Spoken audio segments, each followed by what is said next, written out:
Thank you all for being here to celebrate our wedding day. However, it appears there has been a mix-up. The room is filled with uneasy murmurs. An ominous feeling washes over me.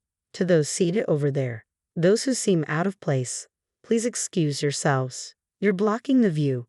My sister's voice echoed through the microphone as she smiled sweetly at us, seemingly unaware of the tension her comments were causing on her own special day. It was then that my husband stood up, walked to the bride and groom's table, and took the microphone from my sister. Congratulations to the couple, he began, pausing as if to savor the moment. As a toast to this special day, I have something to announce. He paused for effect before continuing with an unexpected declaration. Our company, King Transport, is terminating all business dealings with Young Industries, effective immediately. Karen and her husband both visibly flinched at my husband's announcement.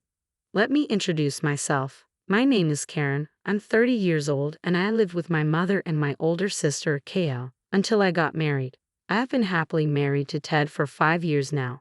Ted is 7 years my senior and a senior colleague at work. He is calm, dedicated to his job, and has always shown me immense kindness and sincerity.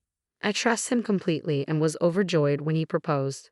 While my life seems full of happiness now, my past was far from easy. When I was 16, my parents divorced because of my father's infidelity. My mother worked tirelessly to support us after that, but her health deteriorated while I was still in high school. At the time, Kaya was in college, and I was deeply worried about our mother's well-being. Her constant exhaustion and the fear that she might collapse were always on my mind. Eventually, I decided to forgo college and start working right after high school. My academic performance had been strong, and I had always dreamed of furthering my education. However, my main concern was easing my mother's burden. Supporting the family alone was a daunting task, and while it wouldn't be easy, working would allow me to contribute financially and save on tuition costs. I shared my decision with my mother. Don't worry about it.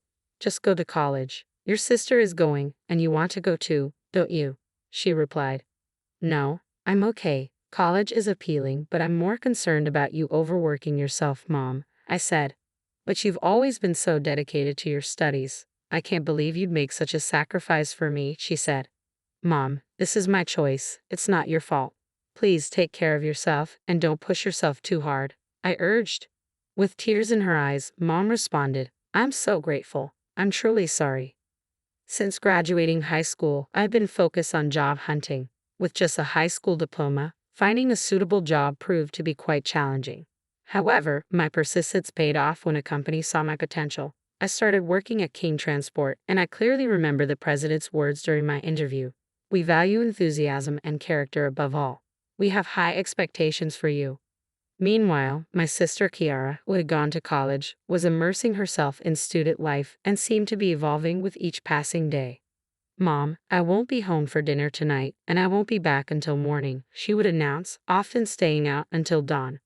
One day, while I was enjoying a rare day off at home, Kiara came in, her expression tense. Karen, aren't you supposed to be off work today?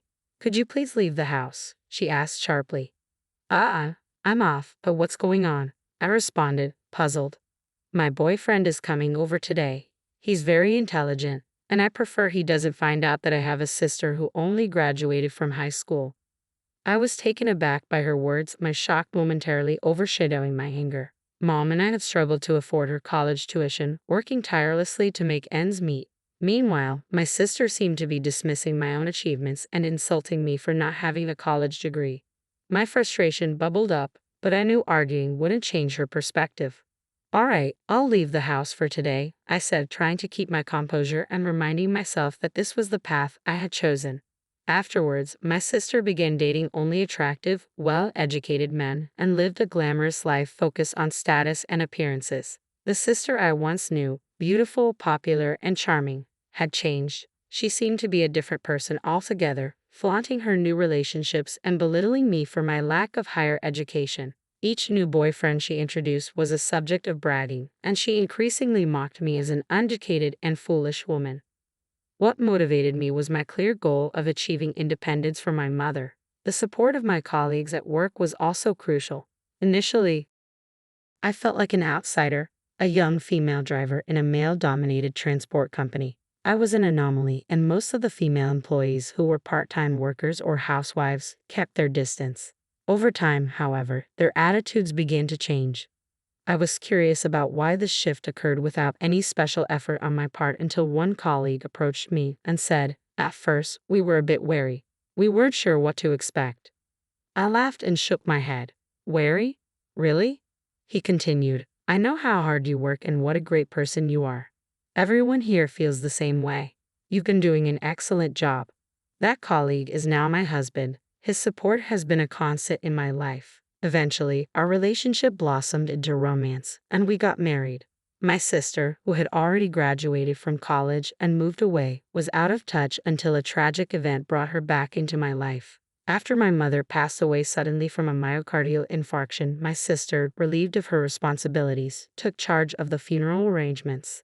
It had been about 5 years since I last saw her. "It's been a long time, Karen," she said. "Yes, it has," I replied. "Is this your sister? And is this man your husband?" she asked, her eyes scanning my husband with a critical gaze. Her incredibly rude demeanor left me stunned.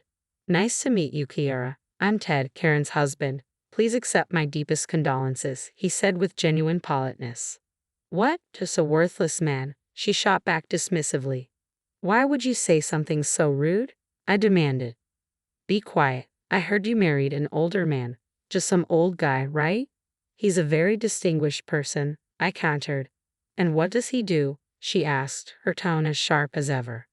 It was typical of her to focus on someone's profession right after criticizing them. "He works in the same field as I do, transport, but that's not the main concern today." Working in transport isn't exactly impressive. A guy in that industry probably doesn't earn much, right? You two must be struggling to make ends meet. "It's kind of pathetic," she said dismissively. "I chose this job. You don't know anything about our situation, so don't make assumptions," I retorted, my anger bubbling over. My husband placed a calming hand on my shoulder. "Karen, today is about your mother. We shouldn't let a sibling argument overshadow it. It would only make her sad," he said gently. His words helped me regain my composure. I chose to disregard my sister's snide comments and focus on cherishing these final moments with our mother. My sister was clearly irritated by my indifference, but her complaints seemed trivial on such a significant day. As we sorted through Mom's belongings later, I was overwhelmed by the memories of her vibrant presence and comforting words, sinking into profound sadness. Through it all, my husband remained a steady source of support and encouragement. 2 years after Mom's passing, my husband said, "Karen, we've received a wedding invitation." "Really?" I asked, surprised. "It's for my sister, Kiara Young." I hadn't been in touch with her since the funeral, so hearing about her upcoming wedding was a shock. "I'm not sure I'm ready to attend," I admitted. "Maybe she's hoping to reconnect." "You and she weren't always at odds, were you?" he suggested. "We used to be very close," I replied. "You're both adults now. This could be an opportunity to mend things." "I'll go with you. Let's take this chance," he encouraged. Encouraged by his support, I marked my attendance on the invitation the next day and sent it back. On the day of the wedding, I was surprised to learn that my sister's new husband was the president of Young Industries. "That's impressive," my husband remarked. "Really?" I asked, intrigued. "Absolutely. It's a major deal. The wedding is quite elaborate, and there are many guests," he said. As we made our way to the chapel and waited for the ceremony to begin, I watched my sister walk down the aisle in a stunning white wedding dress. She looked truly radiant, and I couldn't help but tear up with happiness for her. After the ceremony, as we were heading to the reception, we ran into my sister and her new husband. Nervous about this unexpected reunion, I approached them and extended my congratulations. "Congratulations on your wedding. You look absolutely beautiful today," I said warmly. My sister responded with an air of arrogance. "I never expected you to actually show up." "Is this your sister, Wyatt, the groom?" asked, eyeing my husband and me with a critical gaze. "Yes, that's her. The sister with no education," my sister replied dismissively. Wyatt chuckled mockingly. "Is this really her? She looks nothing like you. Rather plain, wouldn't you say?" He then glanced coldly at me.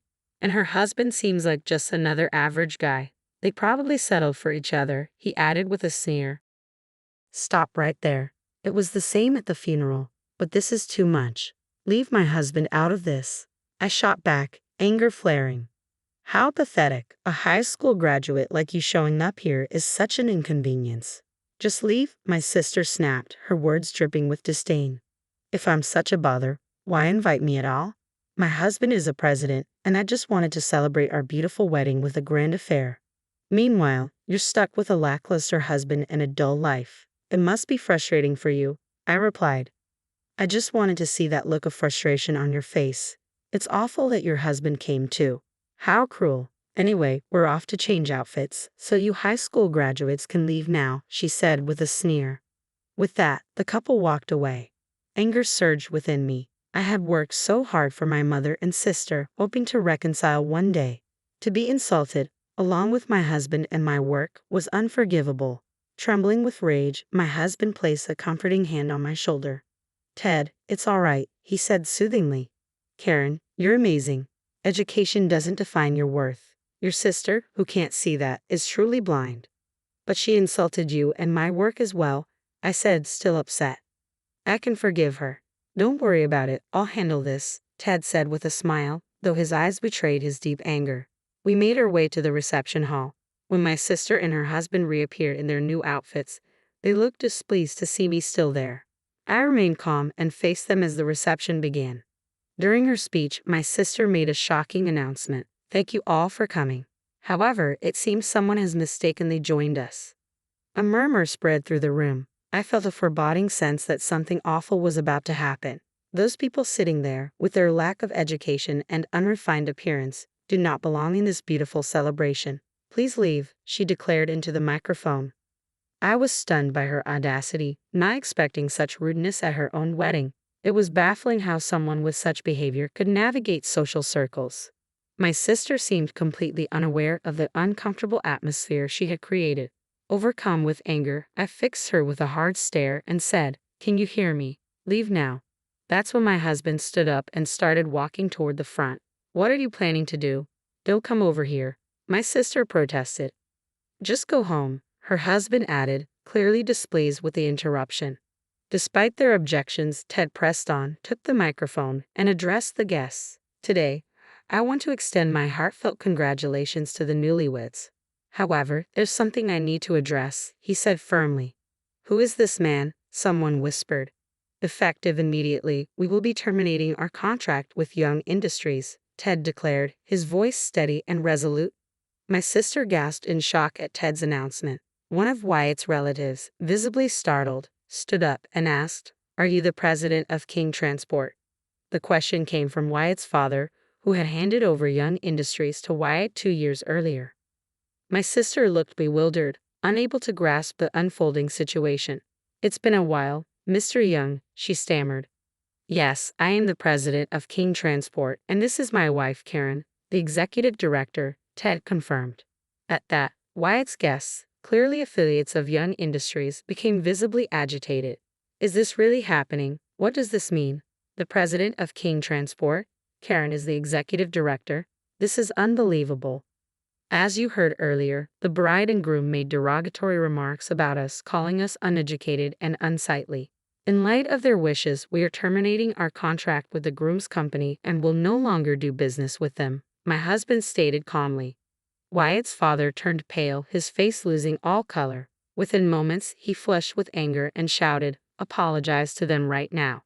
"Why are you so worked up, father? It's just a transport company. Is it really worth getting this upset?" my sister retorted scornfully. Meanwhile, Wyatt stood beside her, visibly trembling. "Wyatt, what's going on?" someone asked. In a panicked voice, Wyatt's father exclaimed, "King Transport is our exclusive carrier, handling our valuable cargo."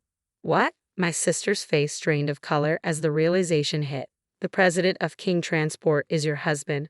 Ted's company is a major regional player with annual sales in the hundreds of millions.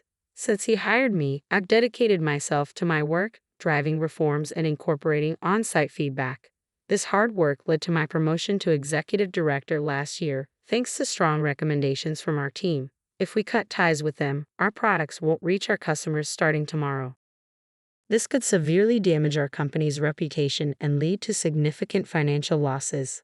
Hearing this, my sister's face went white with shock and fear, while Wyatt was in a panic, clutching his head. I can't believe the president and executive director are involved and that King Transport is so crucial to our operations. This is disastrous. If shipping stops suddenly, it will erode trust with our partners and customers, Ted said, returning to my side with a calm demeanor. We've offended such an important partner. Father, please help Wyatt. My sister pleaded. Why were you so disrespectful to such a crucial carrier? Wyatt's father demanded, his voice filled with frustration.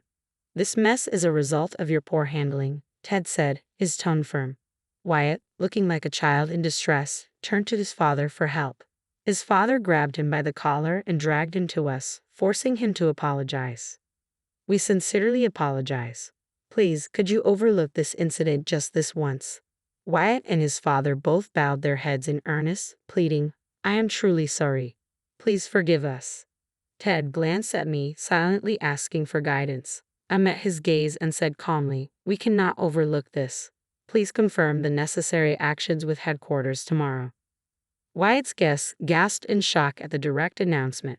Wyatt's father stood speechless, unable to find his words. I felt a deep sense of betrayal, having hoped that my sister might seek reconciliation. I was also disheartened by her husband's glaring incompetence as the president of Young Industries, failing to recognize a crucial business partner. My hopes were shattered. The wedding was abruptly canceled. The guests, including Wyatt, his father, and representatives from Young Industries, left the reception in a state of confusion and panic, scrambling to address the crisis. My sister's careless remarks had ruined her own wedding and left her in stunned silence. Big sister, you're on your own from now on. Don't ever show your face to us again. Her apologies, filled with regret, were now meaningless. My husband and I left the scene. In the aftermath, Wyatt was removed from his position as president by his father, losing both his status and wealth. His anger was directed at my sister, leading to endless conflicts that ended in their divorce. Meanwhile, my husband and I are eagerly anticipating the arrival of a new member in our family. My husband's family warmly supports us, celebrating our future together despite past hardships. We look forward to a joyful life with our baby.